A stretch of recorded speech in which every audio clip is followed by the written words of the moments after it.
और वो वहां बैठते थे, वहां बैठते थे, मैं यहाँ पढ़ रहा हूँ, हाँ। मतलब उनकी निगरानी में।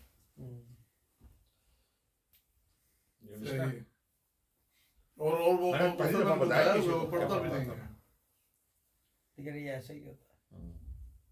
और अब शाह साहब ने अपनी किताब में लिखा है कि जो 3 सवा लाख कर ले या वहाबों का, और उसमें उनकी वर्डिंग ये है, मंजिल अव्वल में ये लिखा उन्होंने, और अगर काम ना हो तो कातिब का गिरबान पकड़ पकड़ ले। लेना। क्या बात है। शाह साहब ने लिखा, हाँ, मेरा इससे क्या मेरा होता है? गिरबान पकड़ क्या ले, हुआ? इतनी गारंटी से। गारंटी है, लेकिन इजाजत है। इजाजत से। ये मंजलवान में भाई लिखा हुआ है, मैंने पढ़ा है ये। है मंजलवान में ये लिखा लिखा हुआ है ना? हाँ। लिखा हुआ है, जी जी। अब शाह साहब ने लिख तो बहुत सारी चीजें दी है जबरदस्त, मगर हिदायत हो तो वो पढ़े ना यार। ऐसे ही है।